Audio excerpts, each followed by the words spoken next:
Okay, so remember as we start, maybe somewhere at home, nice and cool, but still important to think to have some water with you, if at all possible. Take a few sips every now and then. Remember too that the postures that we take in Tai Chi are there to sort of open up the the body, and the movements contribute to that as well, of course. And when we start to get the movement, blood and the energy flows more, and that helps to sort of release that sense of what I think of as a stagnant heat. So, you know, that with the days that we've been having, it seems to sort of build up and get stuck in your body.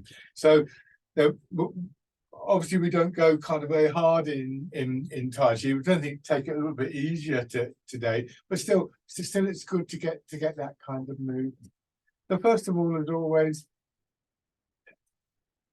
rubbing your hands together and then the tapping lightly over your face.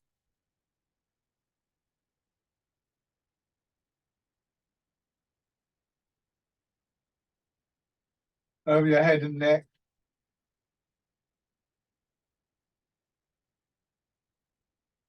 Down to one shoulder and your arm.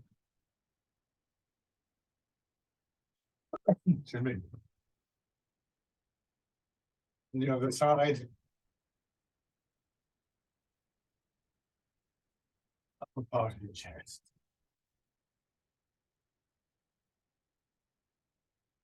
Your belly. And your legs.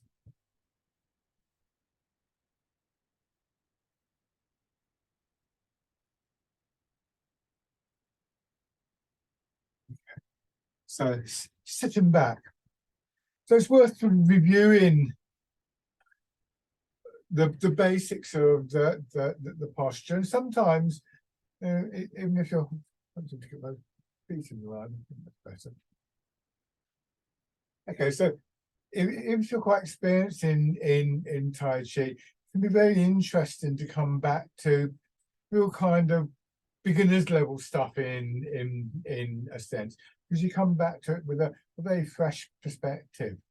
You know, if I go and see one of my teachers and there happens to be a couple of new people in the group, he'll kind of go from the beginning. And for me, that's always very interesting because, oh yeah, now I see the significance of that, even after 40 years. So in the first instance, this posture, really the main thing about the reclining posture, feet out, weight dropping back, is that sense of your weight dropping back. Can we allow our weight to settle into the chair? Quite often, the thing that we notice most immediately is it's quite difficult. It's quite possible to sit in the chair with the fingers clenched and so on and so forth.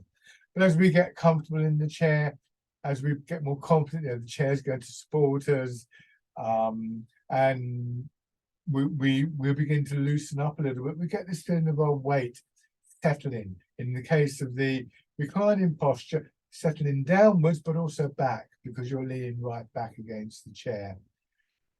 Just noticing and any outcomes for that, particularly in the front of your body, belly, solar plexus, chest. So for instance, in the warmer weather we've been having, that stagnant feeling can often make you feel quite congested, quite blocked in your chest. But just allow your shoulders to drop back, letting the chair support you, basically. And there might be other things that you notice as well.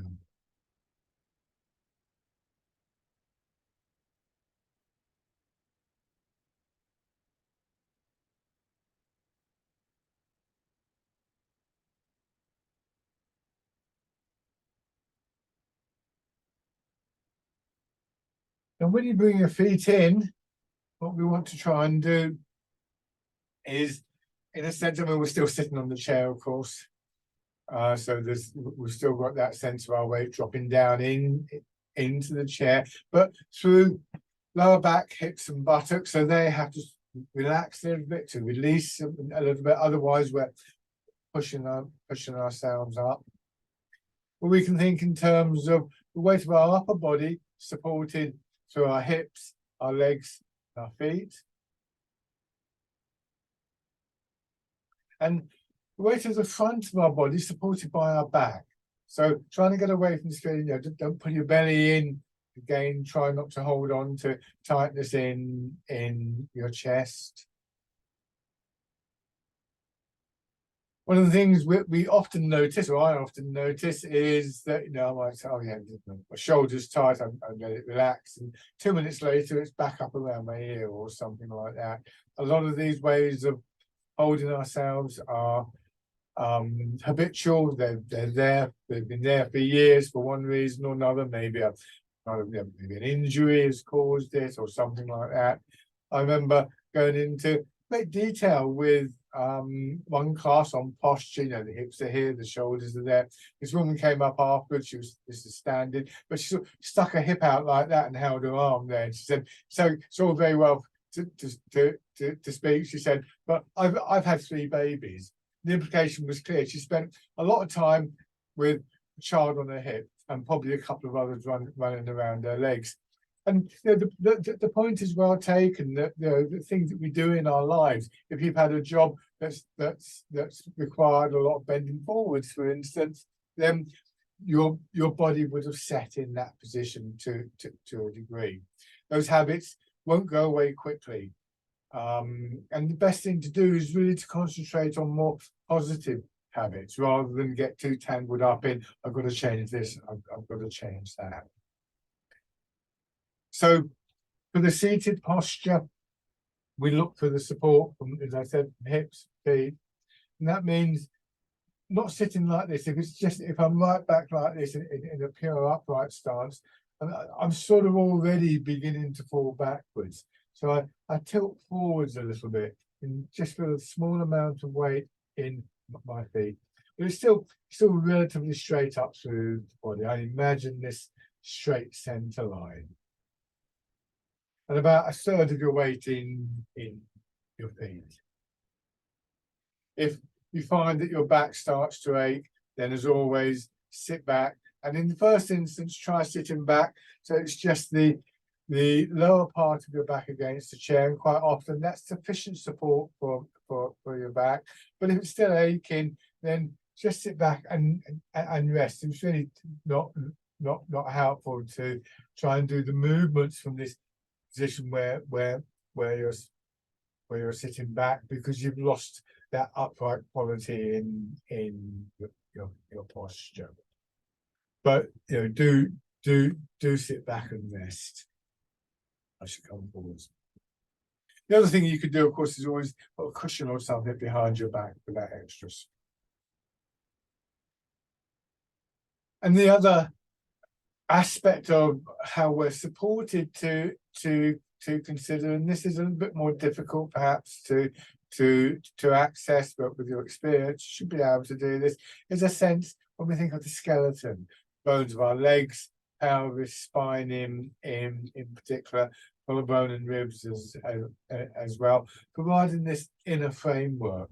And think of a garment draped around a tailor's dummy. And on a day like this, when we've had lots of hot days, that garment should be very loose and flowy.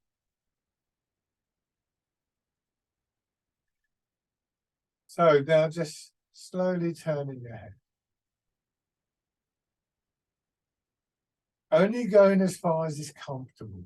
So having acquired a sense of that spaciousness within our bodies, what we don't want to do is to move in a way, move too far, so that we start to feel that constriction again. And at first that doesn't seem very far at all, but as your muscles engage, the blood starts to flow, you'll find that you can go a little bit further as a rule. There's always a limit to that. I can go to here, and this is fine. When I go to here, suddenly there's a tightening, a gripping feeling on either side of my neck.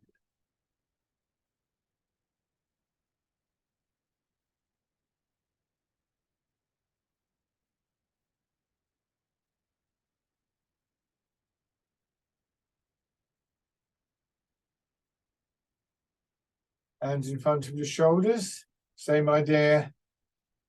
So I tend to start with fairly small movements and just gradually let them build up in range. Not suggesting by any means that we don't want to work at maintaining and improving the range of movement, how far we're going, and we can move comfortably. It's more about how we do that. It's not pushing and pulling and grunting and stretching. And then going forwards.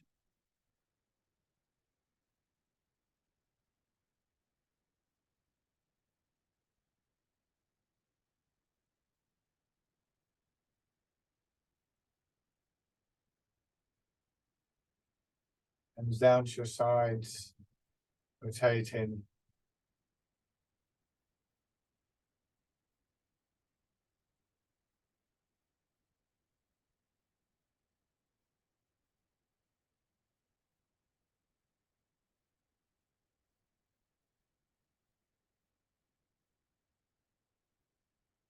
And then winding around.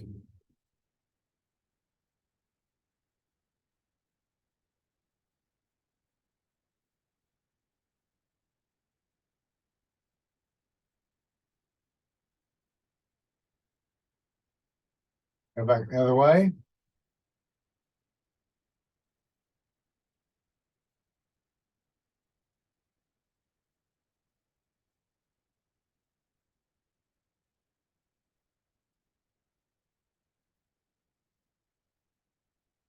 Rest your hands. Easing forwards. And pushing back. Feeling as you go forwards, this sort of lengthening through your spine. Contracting as you go back. A constant feeling of your hips being pulled back. So that combination means that when we push up through our legs, start to push our shoulders back. That's complemented by that contracting quality in our spine. And so we come up nice and smoothly. We don't have to strain in our neck or our shoulders, pull our head back.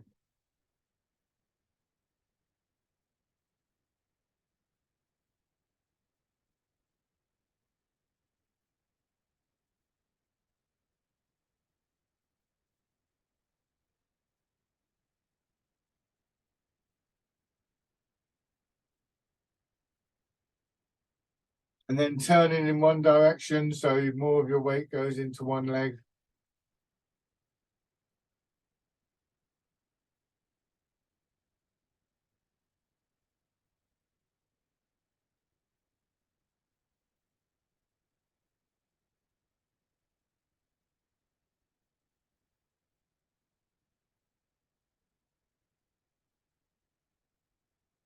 And towards the other leg. Feeling the leg filling up and emptying. Weight goes into your leg and then it's pushed back out.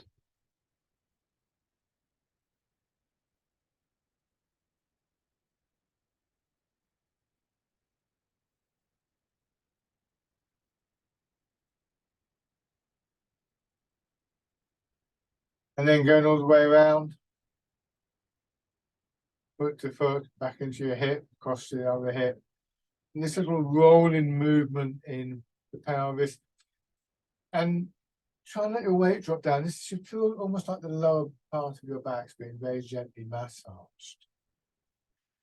But also try and stay alert to the movement, because this relationship between our hips and our pelvis, lower down in our body, and shoulders and head and arms, is very important to recognize. And help with our everyday movements quite considerably.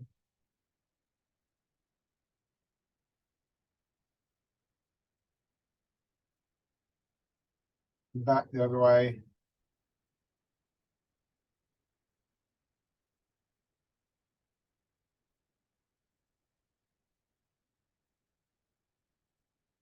And then just taking one step. So pull one heel up, push the foot out, heel, toes, and then back. heel, toes. And sometimes what I try and do is put my heel down, lower my toes, and then I'll just apply a little bit of pressure downwards as I'm trying to push my foot into the floor, just to reinforce that feeling of contact between my foot and the ground.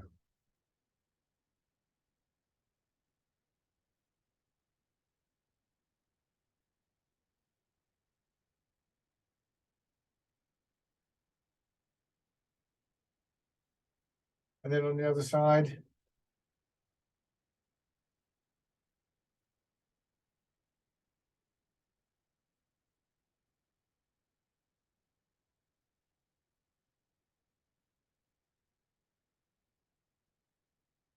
Bring your feet back. So back to the original position. Hands down by your sides. And again, you're going to do this rotating movement. Turn your hands palm forwards, move your weight forwards, and simply rotate your arms. And just note how much forwards and backwards travel they have. I'm not doing this. I'm not trying to move my arm.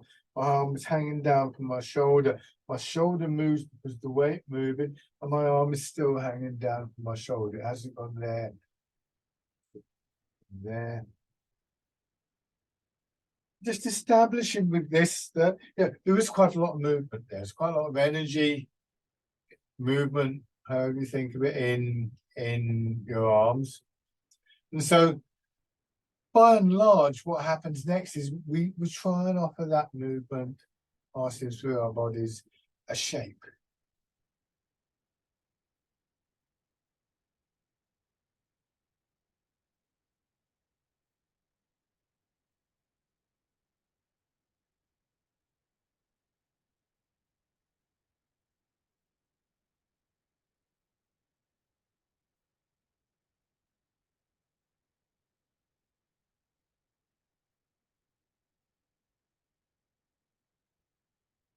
And then fisherman cast a net.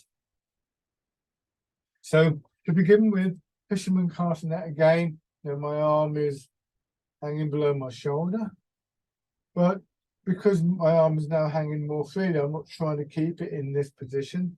A certain amount of momentum builds up, very much like you would get if you were pushing somebody on a swing.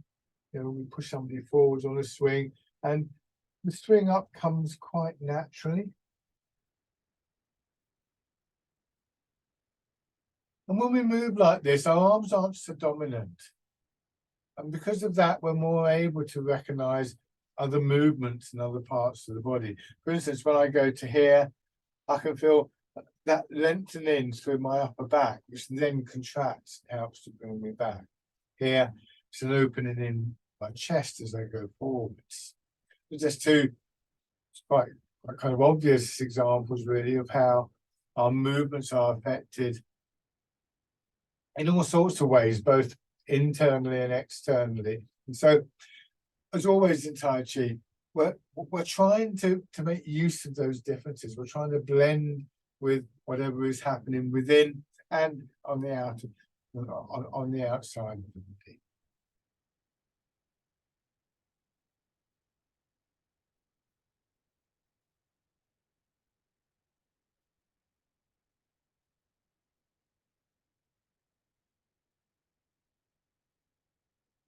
A fisherman cast a net.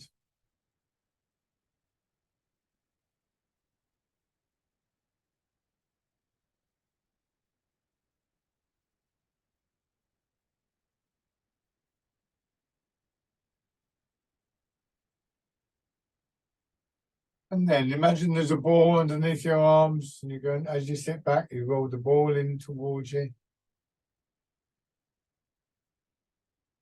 And here, it's not an arm lift, it's a pull on my arm. And at the end of the movement, my elbow dropping down. My arm is draped over a ball. I wouldn't try and lift it like that, but I might try to pull it in just a little bit. It's weight driven. Weight goes forwards, weight goes back. Your hips dropping back into the chair. As always, bringing your head and shoulders up.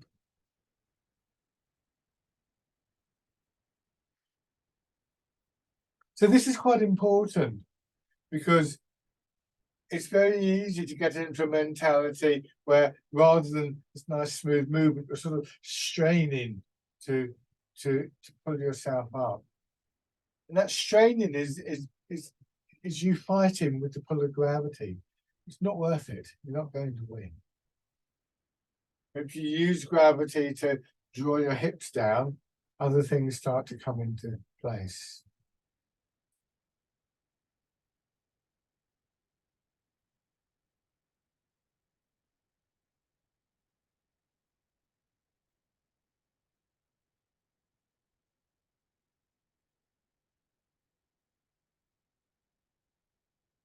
And then pressing forwards.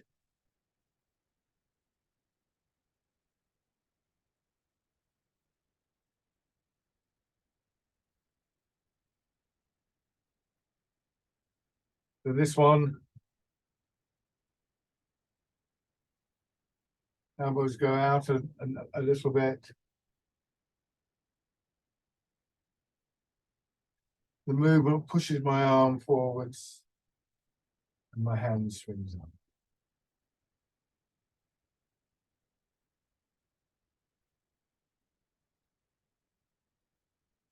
So again, I'm not trying to lift my arm.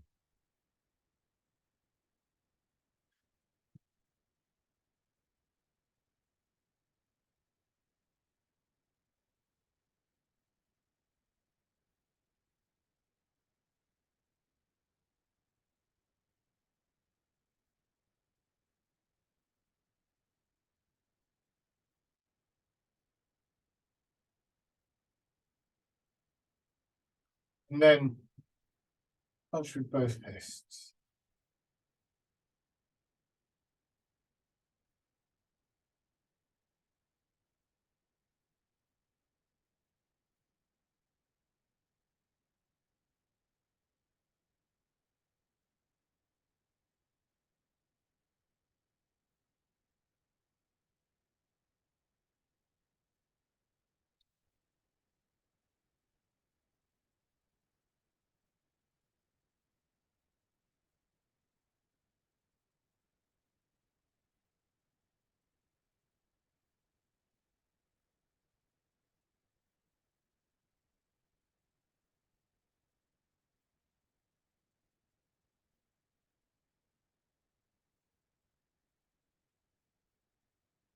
And then open your hands, winding out.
Notice how your chest opens as your arms go out. And then as they go forwards, a little bit less obvious, but still there's a feeling of expansion in your upper back.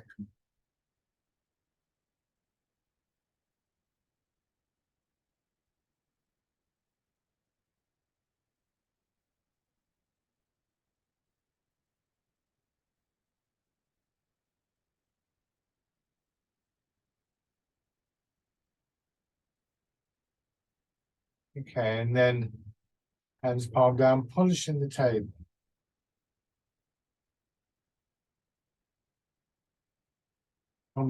Combining the movement of your weight with the turning in your center. Horizontal turning in your center as well as the vertical, I mean. turn, and then the weight goes forwards, the pelvis tilts, and shoulders are sent forwards, moving your arms for me. Reversing that as you go.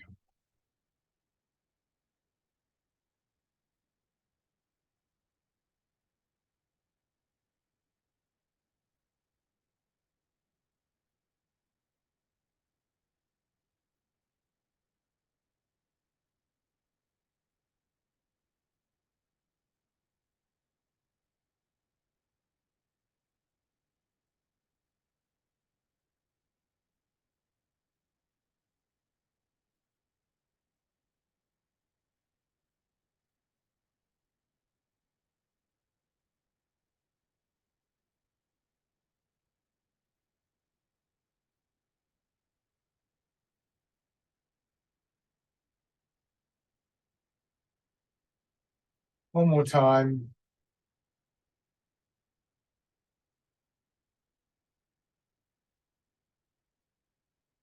Bring your hands palm up.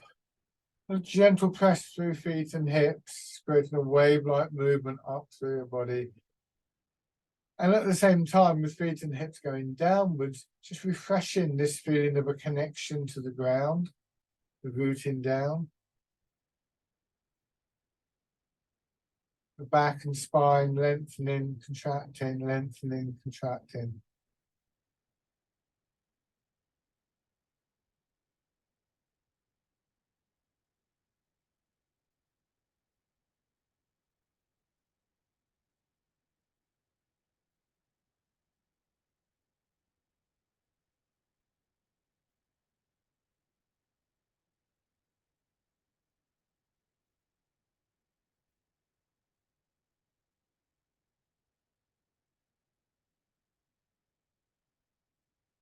Okay.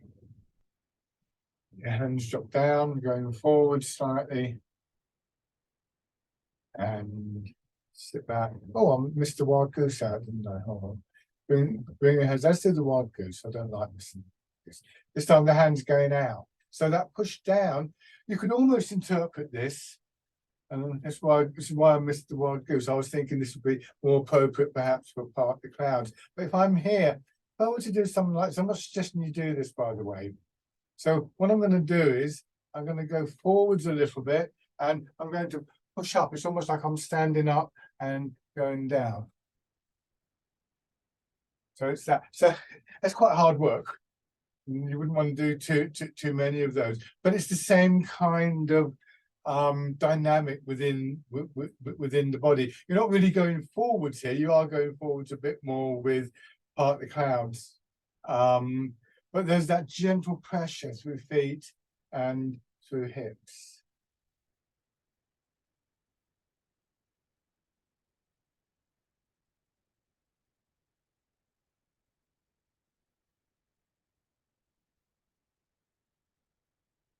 Body expanding. Again, that lengthening in your back and contracting. So now this time we will go into part in the clouds.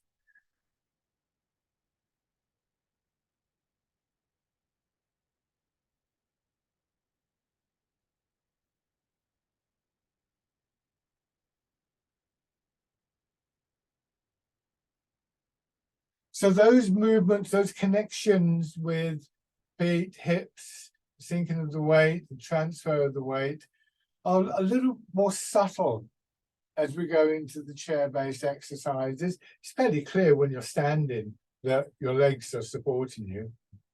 When your weight is moving, that's moving you, and so on and so forth. So trying to stay alert to these subtle changes within your body.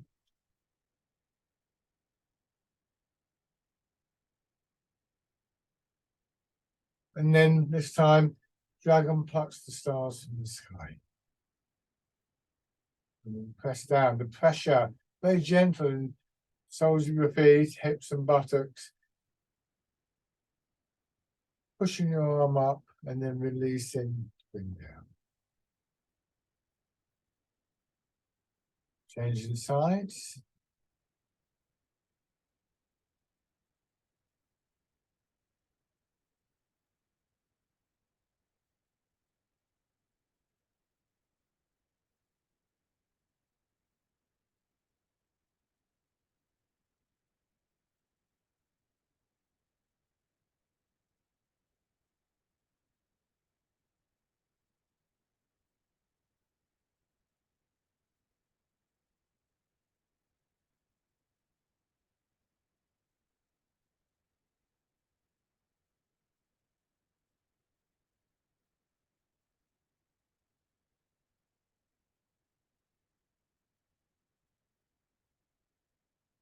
One more time.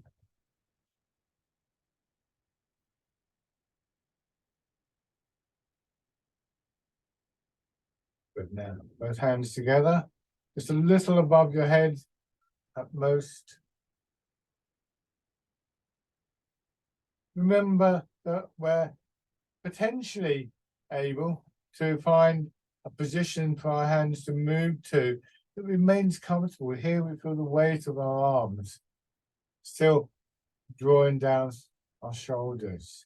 Here we feel the weight of the arms flowing down through our shoulders. But here that's not going to work. So it's quite subtle, but recognizing that that is possible is the first step towards getting to a point where it's almost like threading the needle. You know, if you do it enough, some people, I can't, but some people can just thread needles without having to use a needle threader, which is what I would need to do.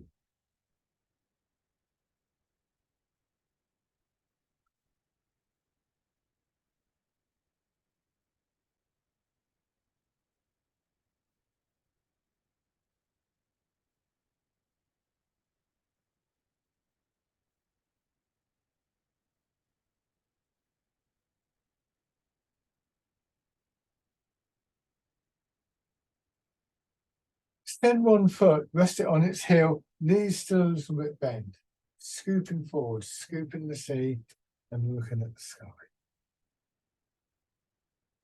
You may go back a little bit further here, but your benchmark is always going to be, or your reference point is always going to be that feeling in our upright posture. So this is one of the trickier exercises because we're going a long way outside those parameters in various ways. The foot is not in position.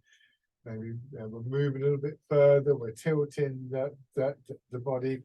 So when we get to here, there may be a little bit of a push down through the other foot, but there's that pull back through the hips, and that gently brings our head and shoulders up without the habitual straining. At least that's what we're learning to do. It's very difficult. Remember, these old habits don't go away quickly or easily. And then grasping the tiger's ears.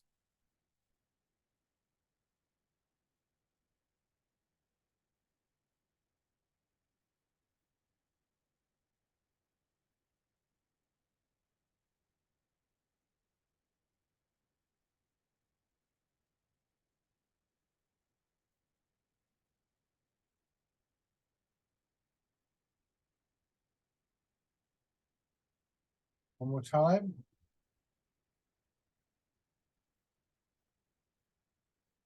Change sides. Scooping the sea, looking at the sky.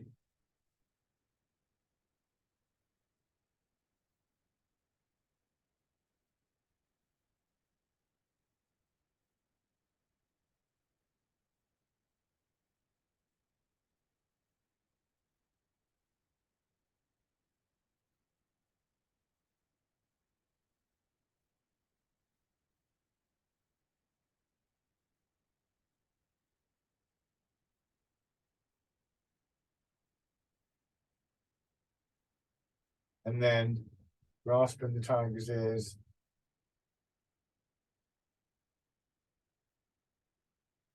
Another tricky one because your head is going quite a long way forwards with this, and you may feel a bit of pressure down through that extended leg and into your heel.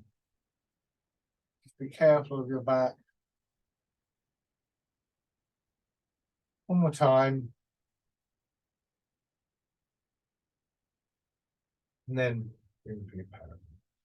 Now, stretching between heaven and earth. Start with your hands resting in your lap, palm up. Lift them up a little bit. Now turn both hands palm out and push away on a diagonal line. Some people do it straight up, but I like to use the diagonal line. Turn your hands palm in, bring them back to holding a ball in front of your body, and then once again bring them together and push away.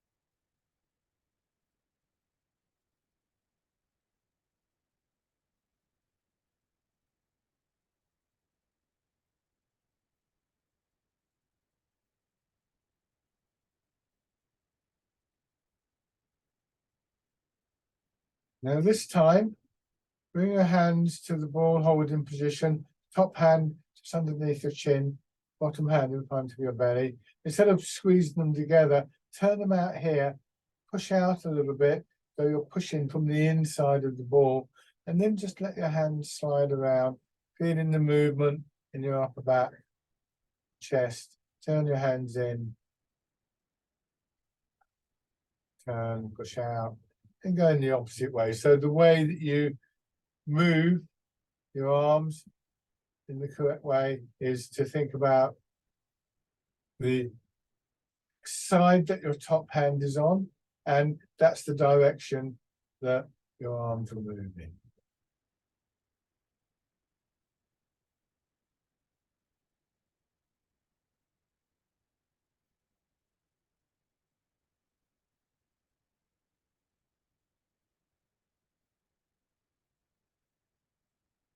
Do one more.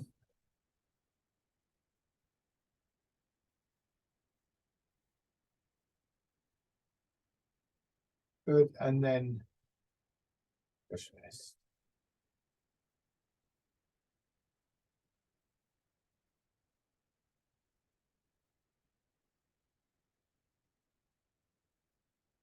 Okay, now before we go into the standing, just a couple of things about standing up.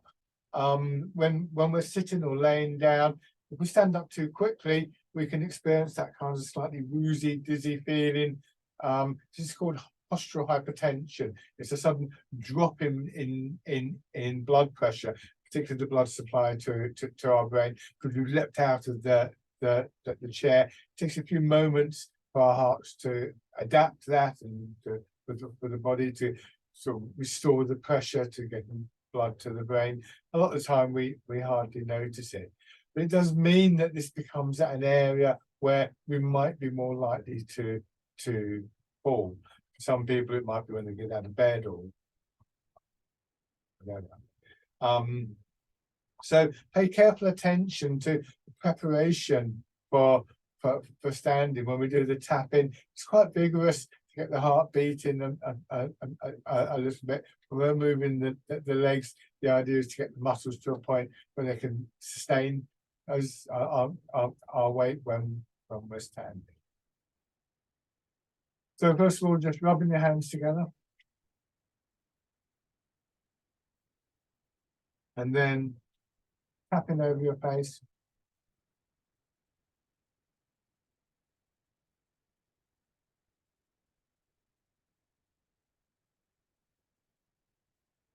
And then over your head and neck.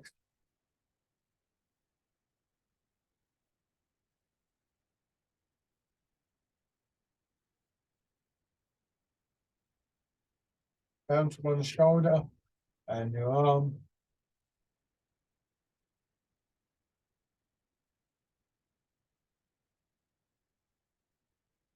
The other side.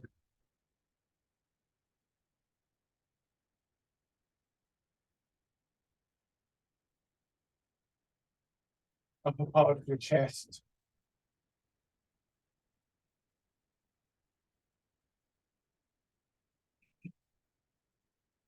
Light on your belly. And very strong on your legs.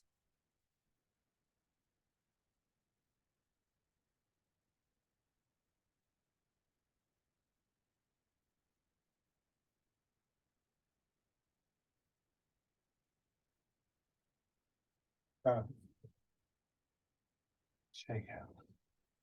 Rest your hands and pushing your heels up. The kind of pulsing, pumping action through your legs.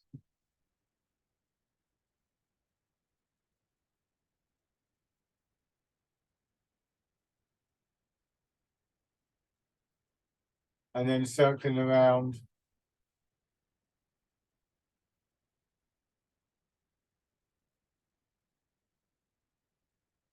Back the other way.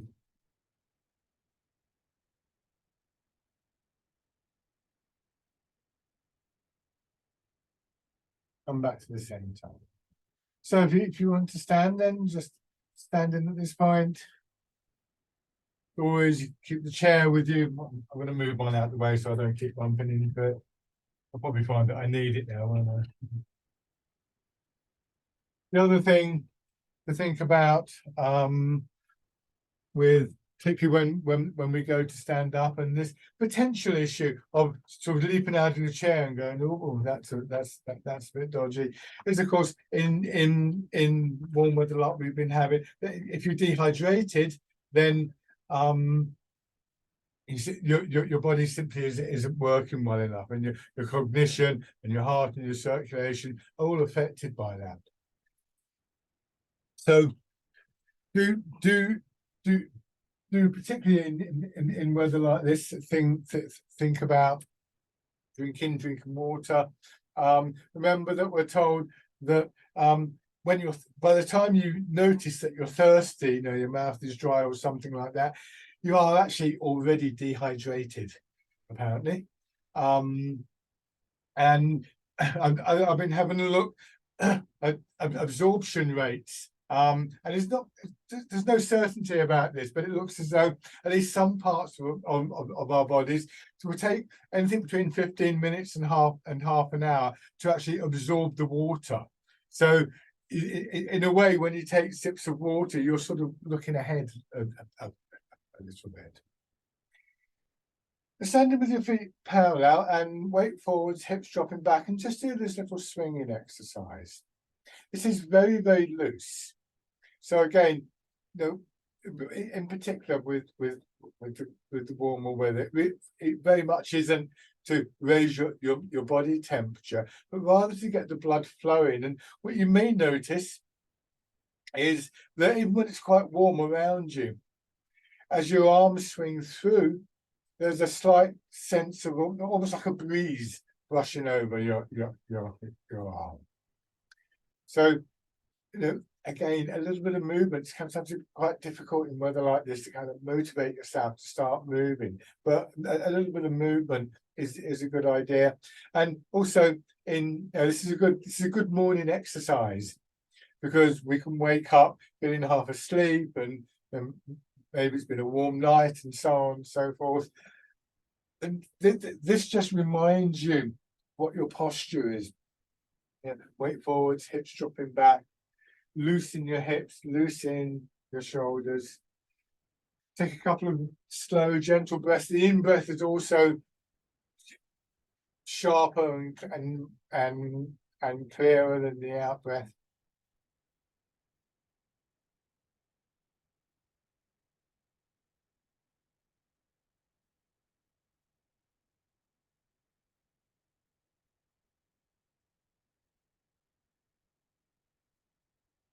Notice how my arms just flopping around my body. How my elbows bend and top of my arm meets my torso, not resisting the movement.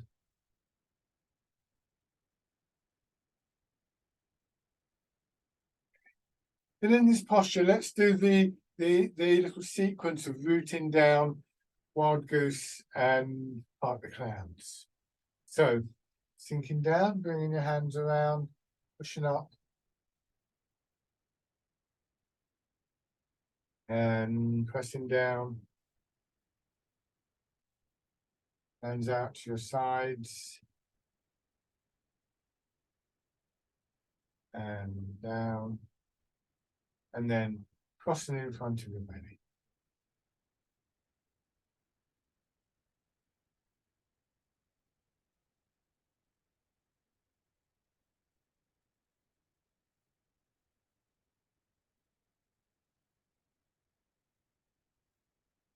One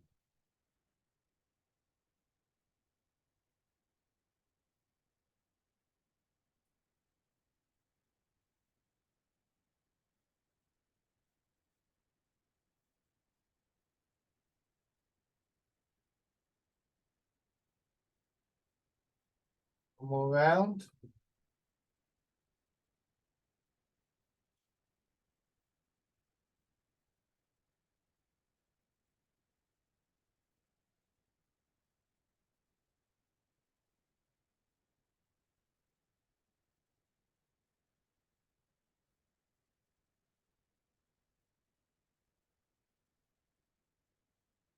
Lovely. And just shake out.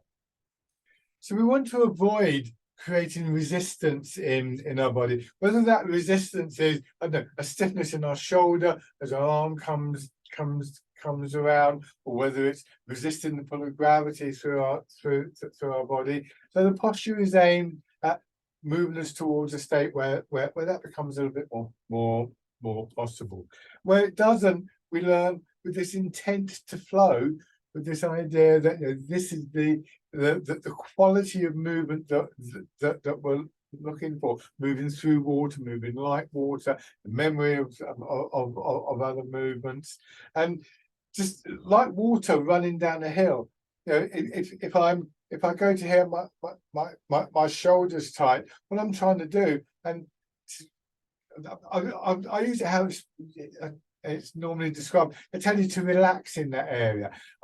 I've used this term letting go before, but one way or another, when we meet that resistance, rather than thinking, right, I'm going to strain against it, you might even pull back a little bit. But, you know, shoulders tight. If I can let the shoulder drop down somehow, sometimes I can find a pathway through that block like water, finding a way through a crack in a rock or something like that. Now, 1 foot forwards, and so this stance also reproduces that quality. I'm moving from foot to foot, and I'm looking to maintain my alignment as much as possible. Just recognize if you're sort of habitually leaning forwards or something. Try and feel the big muscles of your legs and your back actually have a little bit of room to move in. So rather than being tight, and as I said earlier, they can swell up a little bit in the heat. Thinking about this quality of spaciousness within your body.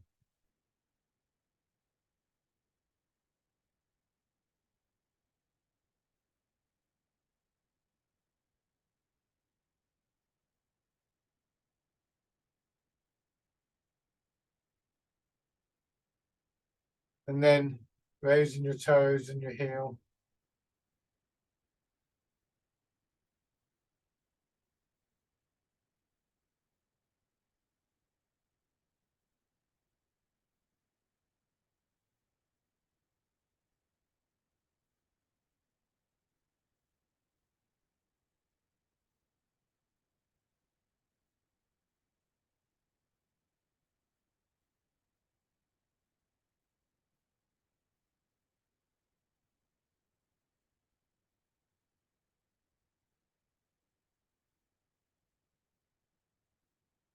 And then stepping in.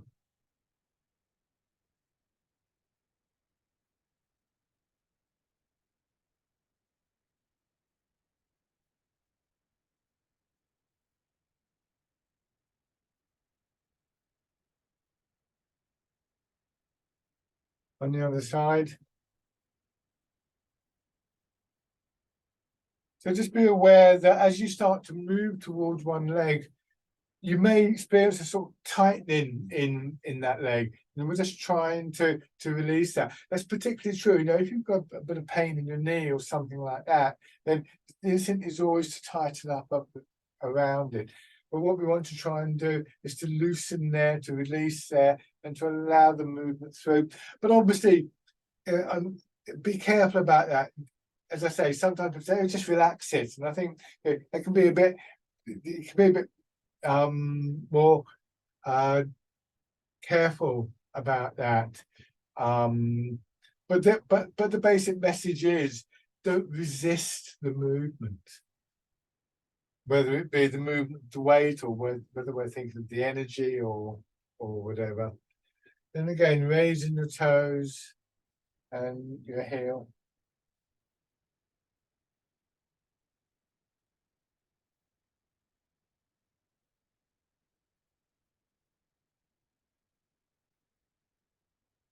Stepping in.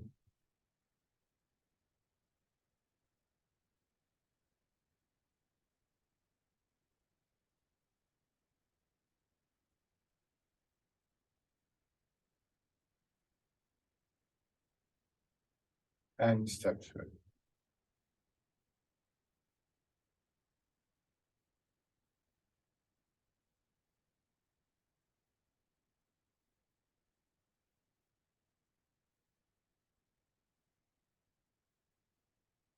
Good, and in direction.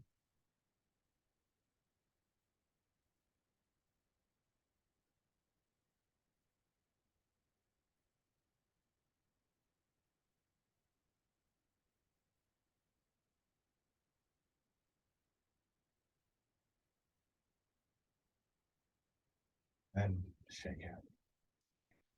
Wind blows the willow. So have your right foot forwards. Sinking into your back foot, turning and just letting that turn, swing your arms out. Don't turn too far, go forwards and turn.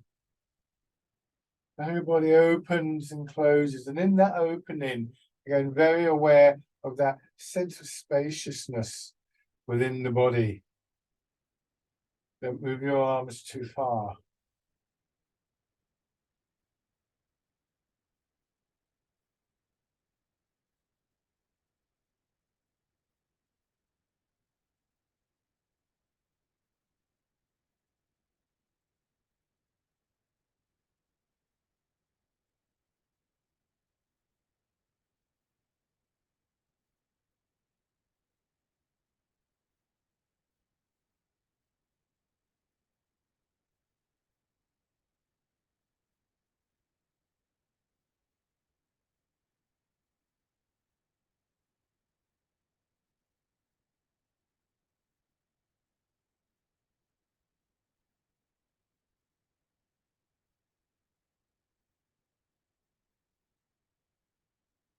Try that on the other side. Starting on your back foot and turning.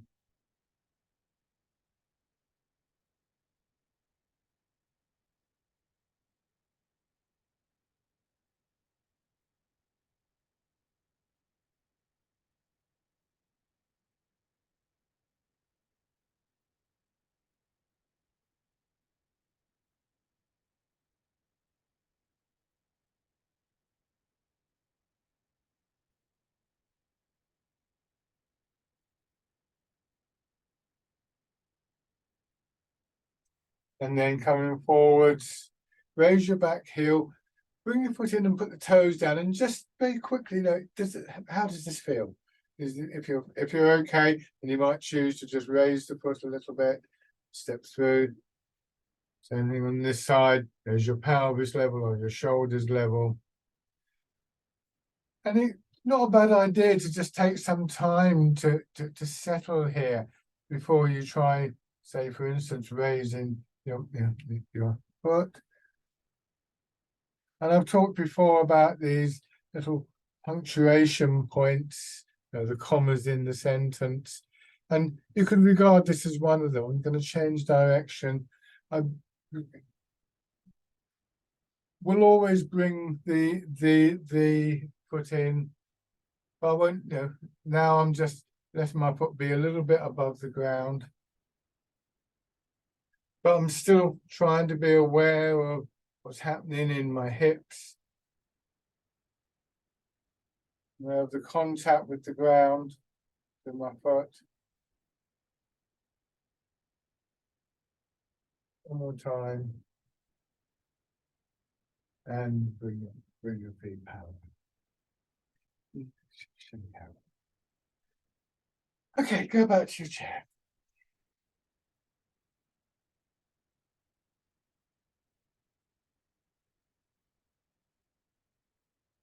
So obviously, in the current sort of heat wave, we're not going to be moving around as much, and certainly not as quickly.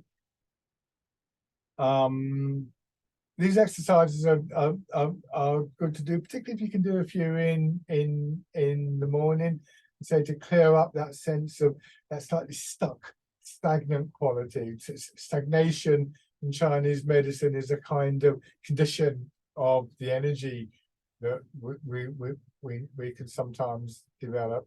But one book I've got about these exercises used the lovely phrase saying that a moving river doesn't stagnate. I say the mornings, it tends to be a bit cooler in the mornings, doesn't it? So letting your hands drop down and embrace tiger, return to mountain, pushing out. Let your arms come around as though you're going to hold a ball against your chest. Drawing in and pressing down. And as your hands come down, it's almost like that sort of draining away of tightness and stiffness, like water flowing down through your body.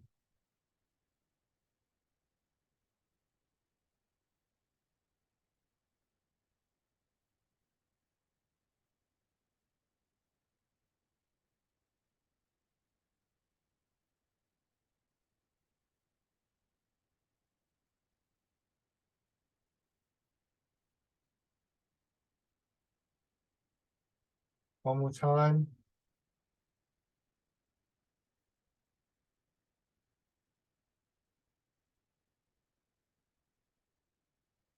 And let your hands come to rest.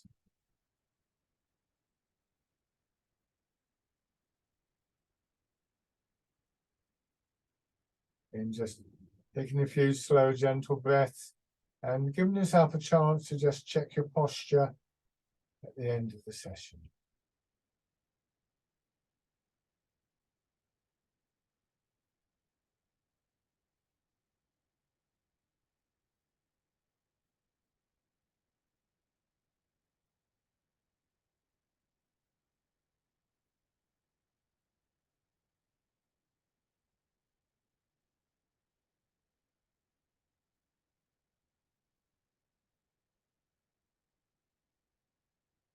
Okay, and then just open your eyes. Lovely, that went very quickly, as always. Thank you very much, everybody. Thank I hope you. that was useful. Thank you.